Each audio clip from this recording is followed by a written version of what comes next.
বন্ধুরা, আজকে আমি চলে এসেছি। আমি আলপনার রান্নাঘরে আমি চলে এসেছি। তো আজকে আমি সামান্য একটা রেসিপি করব। হ্যাঁ, অনেকেই করে থাকেন সাধারণ রেসিপি এমন কোনো রান্না নয় যে কেউ জানে না বা কেউ করে না। আমি এঁচোড় রান্না করছি, কুচো চিংড়ি দিয়ে এঁচোড়। সেটা দেখার অনুরোধ রইল আমি কিভাবে করছি। আপনারা কিভাবে করেন, আমি কিভাবে করছি সেটাই আমি শেয়ার করছি। এই যে বন্ধুরা, আমি এঁচোড় নিয়েছি। এঁচোড় কাটা হয়ে গেছে, ধুয়ে ঝুড়িতে করেছি। জানেন তো এঁচোড়ে আঠা থাকে, যার জন্য আমি আর কোনো ট্রেতে বা ইয়েতে নিইনি। এই ঝুড়িতে আমি কেটে ধুয়ে জলটা ঝরিয়ে নিয়েছি। এবারে আমার রান্নার পালা। এই যে বন্ধুরা, এই হচ্ছে আমার চিংড়ি কাটা ধোয়া হয়ে গেছে।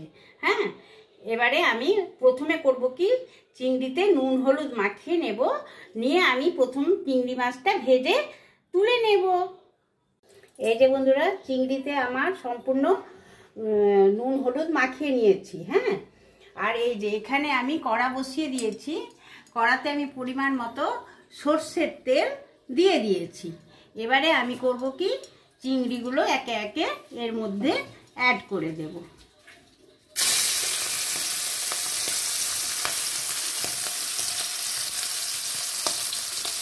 বন্ধুরা, আমি এঁচোড়টা সামান্য জল দিয়ে একটু ভাপ দিয়ে নিচ্ছি ঢাকা দিয়ে। এই মিনিট 5 মতন, 5 থেকে 8 মিনিটের মতো আমি এটা একটু ভাপ দিয়ে নেব।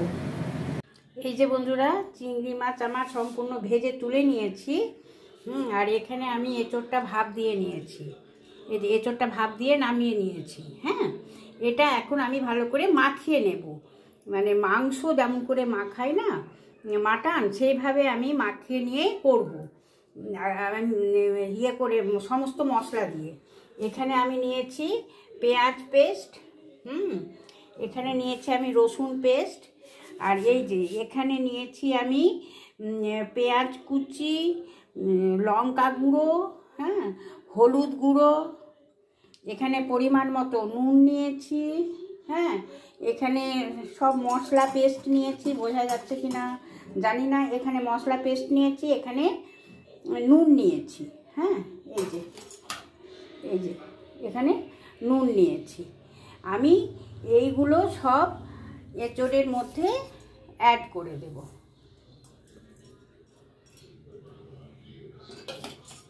রসুন পেস্ট এখন আমি সামান্য দেব। আর কিভাবে দিচ্ছি, এই যে হাফ দিলাম। আমার 2টো রসুন বাটা হয়েছিল, পেস্ট করা হয়েছিল। এখানে 2টো পেঁয়াজ পেস্ট আমি এর মধ্যে সম্পূর্ণটাই দিয়ে দিলাম।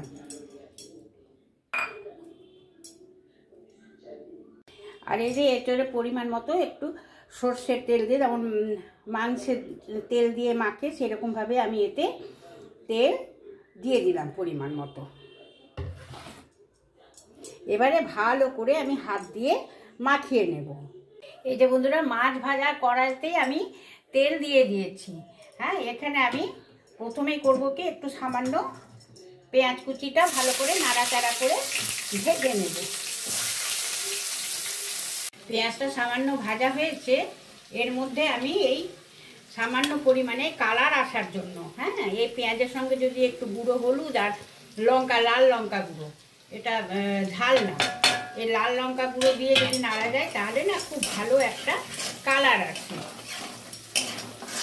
আর এতে দেবো সামান্য 2-4টা দানা চিনি। এখন দেবো, পরে মিষ্টিটা পরিমাণ মতো আমি পরে দেবো।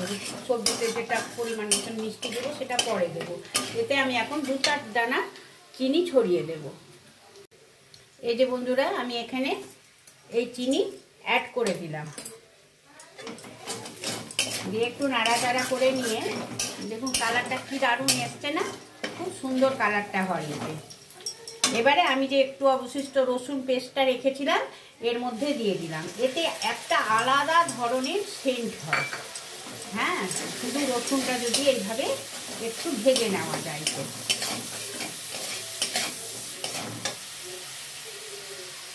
এই যে বন্ধুরা, আমি এখানে 3টে টমেটো এইভাবে পিস করে নিয়েছি, দিয়ে দিয়েছি। আর একটা কথা বলি, আমি এঁচোড়টা নিয়েছি, এঁচোড় হচ্ছে 1 কিলো 500 ওজনের, মানে গোটা এঁচোড়টা। আর জানেন তো বন্ধুরা যে কাটতে গেলে পরে কতটা বাদ যায়। তাহলে আমার অরিজিনাল এঁচড় হচ্ছে প্রায় 1 কেজি, হাফ কেজি ধরুন বাদ গেল সবজি কাটার সময়।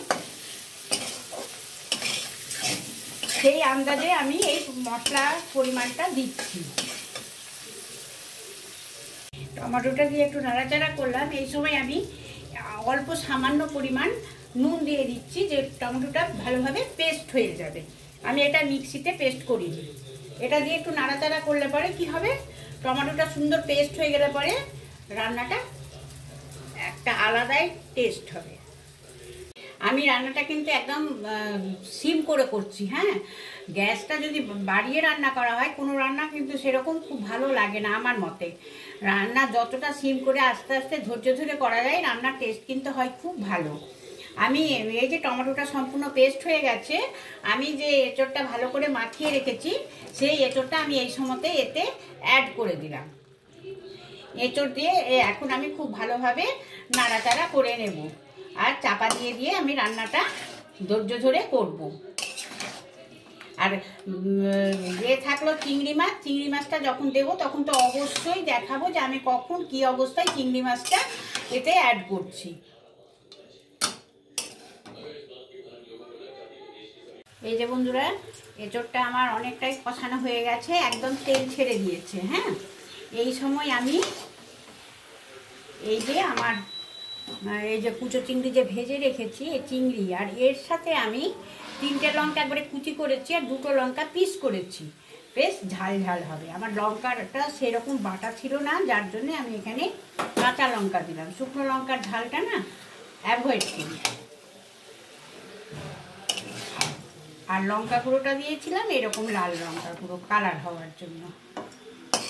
আর কি যে সেন্ট বেরিয়েছে না, যে বলার নেই, একদম মাটন।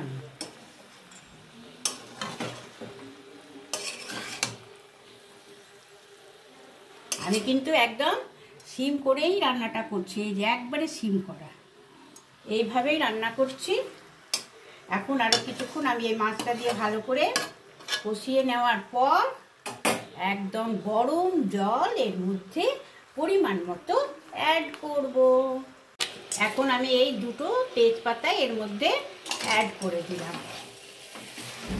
তেজপাতাটা না প্রথম দিকে দিলেও হয়, কিন্তু মাঝামাঝি দিকে দিলে পরে কি সেন্টটা না খুব ভালো হয়, ওই জন্য আমি এখন দিলাম তেজপাতাটা।